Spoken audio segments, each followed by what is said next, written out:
Did you know that over 85% of people struggle with self-esteem issues at some point in their lives? A staggering percentage of individuals, both young and old, fight battles within their minds daily, feeling as though they're never enough, never lovable, and never truly deserving of happiness. This silent epidemic affects every area of life: relationships, career, and even physical health. Yet, despite its prevalence, it's a topic many shy away from discussing openly. If you're watching this, you may already know what I mean. You might feel the constant pressure to measure up, to be perfect, or to fit into a version of yourself that feels foreign and unreachable. I've been there too. For years, I lived trapped in a cycle of self-doubt, insecurity, and unrelenting self-criticism. But what if I told you that by the end of this video, you'll feel seen, understood, and more importantly, equipped to begin transforming your life? It began subtly, as many of these things do. I was 14 years old the first time I remember looking in the mirror and hearing that little voice of judgment. "You're not good enough." At the time, I brushed it off, thinking everyone had moments of self-doubt. But those moments grew louder and more frequent. By the time I was in college, they consumed me. Every aspect of my life became a reflection of my insecurities. I compared myself to everyone around me: friends, strangers, celebrities I'd never even met. Their achievements felt like reminders of my failures. Their confidence was a cruel mirror, reflecting my inadequacies back at me. I remember one specific night during my sophomore year. I had worked tirelessly on a project, pouring my heart into every detail. When it was my turn to present, I stumbled over my words, second-guessing myself at every step.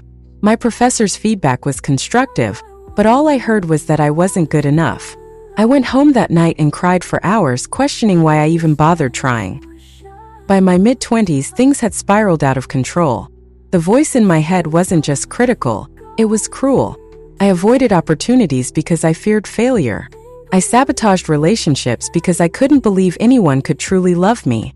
There was one particularly devastating moment I'll never forget. I was at a friend's wedding, surrounded by laughter, love, and joy. Everyone seemed so present, so comfortable in their skin. Meanwhile, I was drowning in a sea of self-doubt. I couldn't enjoy the moment because all I could think about was how I didn't belong there, how I wasn't worthy of being part of something so beautiful. My breaking point came during what should have been one of the happiest periods of my life. I had just landed a dream job, something I had worked toward for years.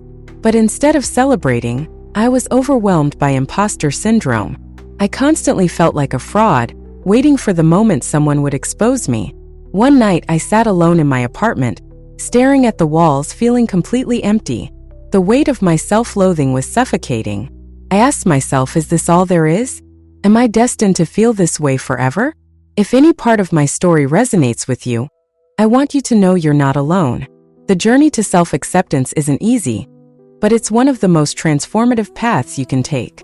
And while I won't share the solutions just yet, I will tell you this: they exist. There is a way to break free from the cycle of self-doubt and learn to love yourself wholeheartedly. By the end of this video, you'll see the incredible value of the lessons I learned, the strategies I applied, and the insights that completely changed my life. Stay with me, because what comes next will open doors you never thought possible. After that night in my apartment, I went through life on autopilot. Each day felt like a test I was destined to fail. I smiled in public, laughed at the right moments, and pretended everything was fine. But inside, I was hollow. The worst part was the isolation. I didn't feel like I could share these feelings with anyone. How do you tell someone you don't even like yourself? How do you explain that no matter what you accomplish, you feel like it's never enough? I was surrounded by people who loved me, but their love felt like an echo in an empty room, hollow, unreachable. One memory sticks out vividly. It was a holiday dinner with my family. The room was warm and filled with laughter. My siblings shared stories of their successes, and my parents beamed with pride. I sat there silent, picking at my plate, feeling like an imposter in my own family. I wanted to join in, to feel the joy they felt, but I couldn't. The voice in my head kept whispering, "You don't deserve this." The mask I wore to the outside world, I looked like I had it all together. I dressed well, kept up appearances, and achieved just enough to avoid questions. But the mask was exhausting to wear. Every morning, I would wake up dreading the day ahead. I'd look in the mirror and see nothing but flaws. My reflection felt like a stranger, a constant reminder of all the ways I believed I wasn't enough. I avoided social gatherings unless absolutely necessary, fearing judgment, even from people who cared about me. I'll never forget one particular moment at work. My boss had praised me in a team meeting for my contributions to a major project. Everyone clapped, but I sat there frozen. Instead of feeling proud, I felt panicked. What if I can't live up to this next time? What if they find out I'm not as good as they think I am? My struggles with self-acceptance didn't just affect me. They bled into my relationships. I pushed people away, convinced they would leave me eventually. I sabotaged friendships and romantic relationships because I didn't believe I was worthy of love. There was one relationship in particular that still haunts me. He was kind, patient, and genuinely cared about me. But no matter how much love he gave, I couldn't accept it. I would question his intentions, pick fights over nothing, and create distance whenever things got too good.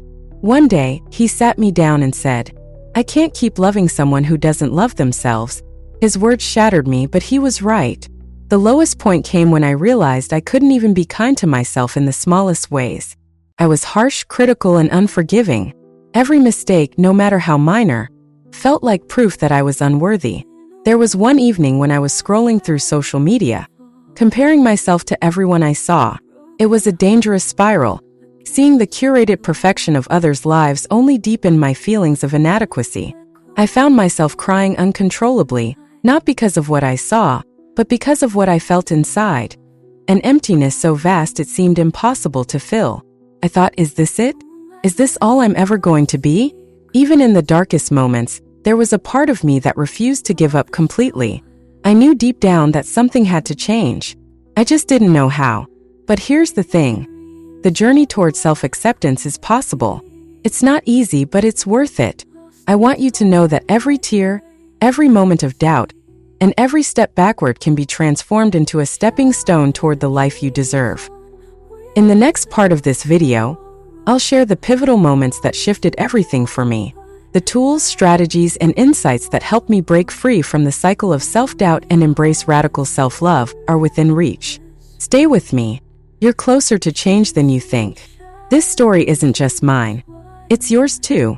If you've ever felt the weight of self-doubt or the sting of not feeling enough, know that you're not alone. This is your turning point. Your life is waiting for you to reclaim it.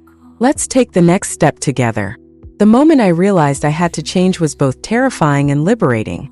The pain I had been carrying for years was no longer something I could ignore or bury under distractions. It had reached a point where I knew I had two choices: continue living in this cycle of self-loathing or take that first step toward self-acceptance. The first step was the hardest. I remember sitting in my room one evening, a notebook in front of me, trying to list things I liked about myself. I thought it would be a simple exercise, but it wasn't. I sat there for hours staring at a blank page, unable to think of a single thing. That night was eye-opening. It made me realize how deeply ingrained my negative self-image had become and how much work I had to do to unravel it. I started with small changes. I told myself that I didn't have to love myself completely right away. I just needed to learn how to be kind to myself. One of the first things I did was change the way I spoke to myself. Instead of calling myself names or criticizing every little mistake, I practiced saying things like, "It's okay," or "You're trying your best." It felt awkward at first, almost silly, but over time I began to notice a shift. The more I practiced self-compassion, the less power my inner critic seemed to have. It was like learning a new language, one built on kindness instead of cruelty. I also started setting boundaries with people in my life. For years, I had been a people pleaser, saying yes to things I didn't want to do just to avoid conflict. But I realized that constantly putting others' needs ahead of my own was feeding into my lack of self-worth. Learning to say no wasn't easy, but it was necessary. Every time I set a boundary, it felt like I was reclaiming a piece of myself. One of the most significant changes I made was seeking help. I realized I couldn't do this alone. I started attending therapy, and for the first time, I had a safe space to unpack the thoughts and feelings I had been carrying for so long. My therapist helped me understand where my lack of self-acceptance stemmed from and gave me tools to challenge those deeply rooted beliefs. I also joined a support group.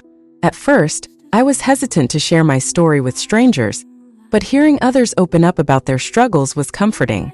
It reminded me that I wasn't alone in this journey. We supported each other, celebrated small victories, and held space for setbacks. Being part of that group was a turning point for me. It made me realize that healing doesn't happen in isolation. It happens in community. Another crucial step was changing the narrative I had about myself. For years, I had been telling myself a story of failure and inadequacy, but I started to challenge that story. I began to focus on my strengths, even if they felt small or insignificant. I reminded myself of the times I had overcome challenges, shown kindness, or achieved something meaningful. Journaling became a daily practice. Every morning, I wrote down 3 things I was grateful for and 3 things I liked about myself. Some days it was hard to come up with anything, but I kept going. Over time, these small acts of self-acknowledgement began to build a new, more positive narrative. The turning point came when I realized that self-acceptance wasn't about perfection. It wasn't about fixing every flaw or erasing every mistake. It was about embracing all parts of myself, the good, the bad, and everything in between. This realization didn't happen overnight, but once it clicked, it changed everything.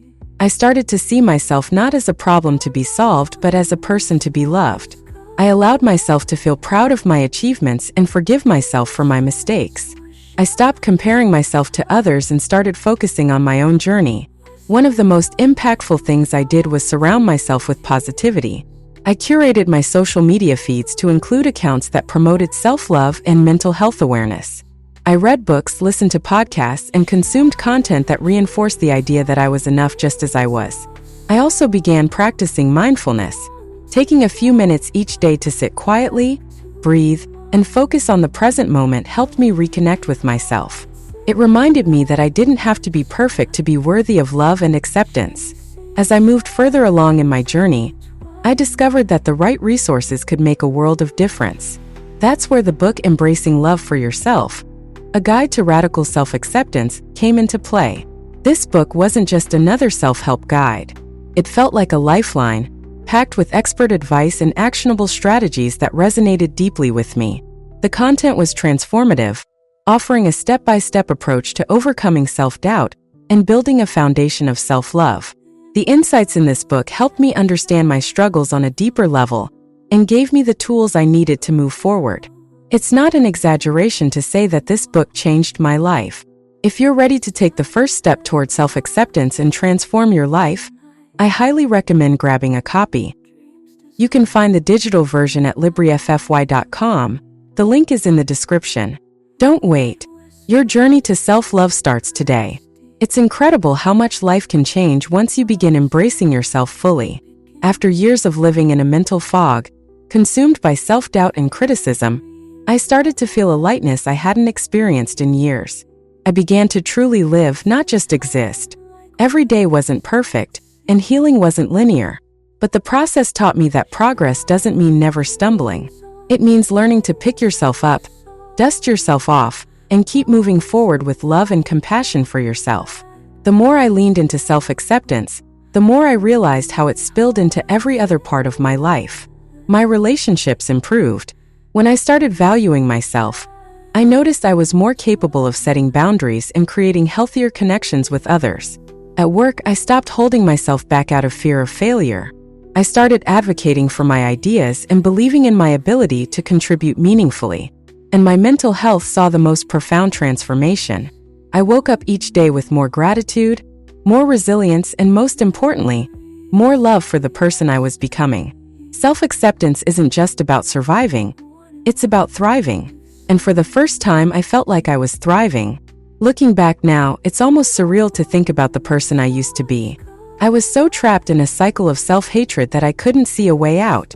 But finding my way to self-love wasn't just a personal victory. It was a realization that loving myself was essential to living a full and meaningful life.